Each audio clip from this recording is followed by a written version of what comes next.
तो सबके जोहार। आज हमरे पढ़ब नागपुरी लोक कथा कर विशेषता।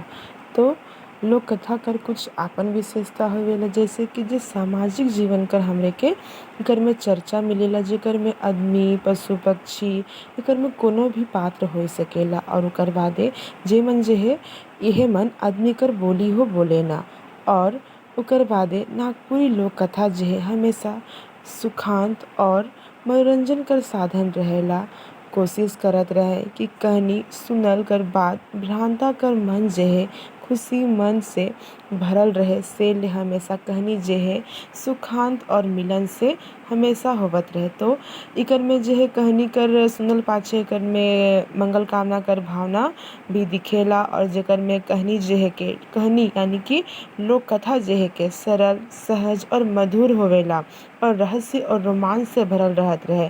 से ले कहानी आगे का होलक, ओकर में का पात्र रहे, के रहे, एकर जे हमेशा सुने कर ओकर उत्सुकता कर भावना जे है बनल रहत रहे।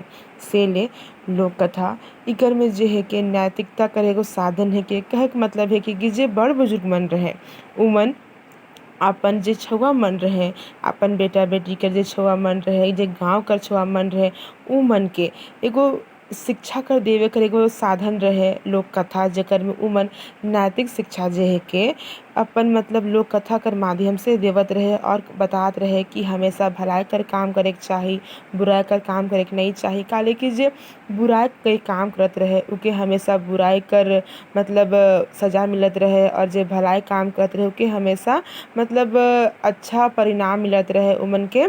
तो इहे में बतावल जा है कि नागपुरी लोक कथा में कि कैसे मतलब सामाजिक जीवन कर चर्चा है कि उस सब कर बारे में बतावल जा है। तो अब हमरे देखब नागपुरी लोक कथा कर जे मतलब विशेषता के हमरे कई भाग में बांट सकीला। तो कि हमरे 8 से 10 भाग में हमरे के बांट सकीला। तो आगे हमरे देखब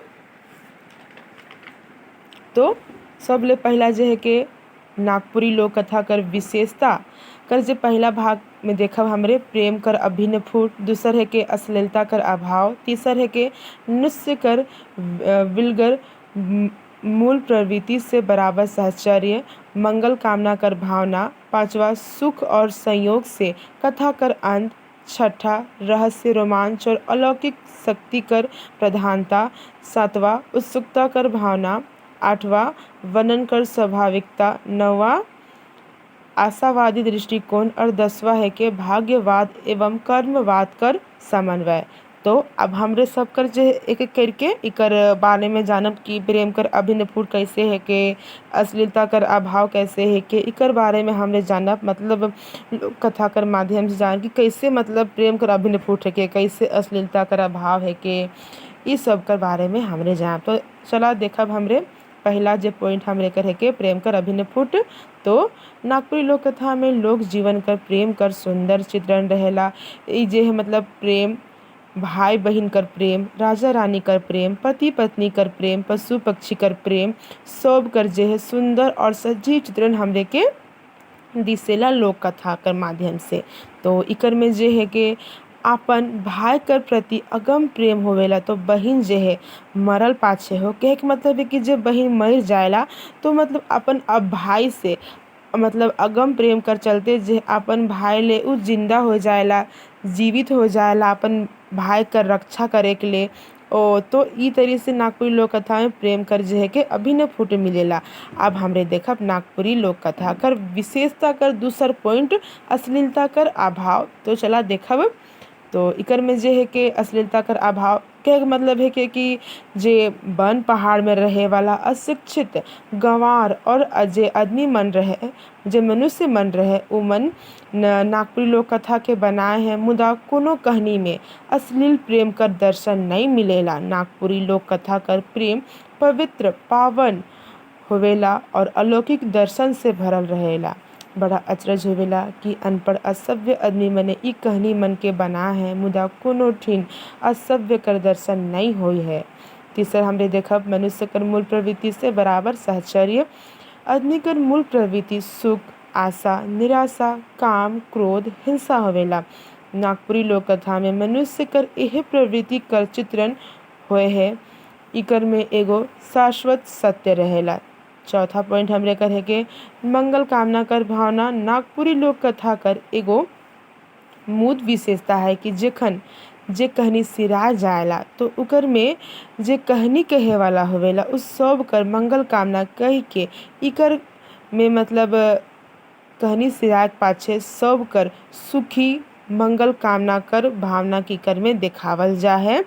अब हमरे देखब नागपुरी लोक कथा कर जे है के विशेषता कर पांचवा पॉइंट जो चला देखब सुख और मिलन से कथा कर अंत। नागपुरी लोक कथा कर एगो मूल विशेषता है कि ई हमेशा सुखांत होवेला, कहनी कर अंत मिलन से होवेला, वियोग से नहीं।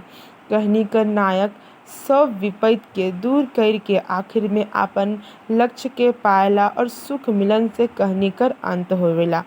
कहे के मतलब है कि जे नागपुरी लोक कथा होवेला उकर में दोसर कहनी कर तरी इकर में वियोग नहीं होवेला। इकर में जे नायक और जे नायिका होवेला हमेशा उकर जे है मिलन होवेला, वो भी सुखान तरीके से मिलन होवेला। इकर में कोनो वियोग कर चित्रण नखे। इकर में सब विपद से जे नायक होवेला लड़ के अपन लक्ष्य कर प्राप्ति करे। तो ये होलक हमरे का नागपुरी लोक कथा कर पांचवा पॉइंट सुख और मिलन से कथा कर अंत। अब देखब छठा पॉइंट रहस्य रोमांच और अलौकिक कर प्रधानता। तो नागपुरी लोक कथा रहस्य रोमांच और अलौकिकता शक्ति से भरल रहेला।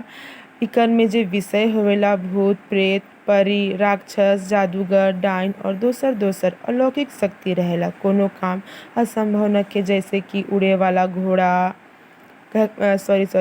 उड़े वाला कालीन, उड़नबाज घोड़ा, झाड़ू वाला डाइन कर वर्णन नागपुरी लोक कथा में भेटाएला। सेले कहनी सुनने में बड़ा मजेदार होवेला। तो रवरी समझली कि एकर में नागपुरी लोक कथा में जे रहस्य रोमांच अलौकिक शक्ति से भरल रहेला।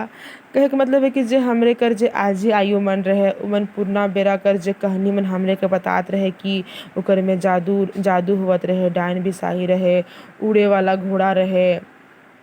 ओकर बादे हुआ पहले जे है उड़े वाला जे मतलब कालीन होवत रहे और एगो डाइन रहे जे कि झाड़ू में बैठ के उड़त रहे। उ सब कर बारे में हमरे कर में पढ़ब नागपुरी लोक कथा कर विशेषता कर में।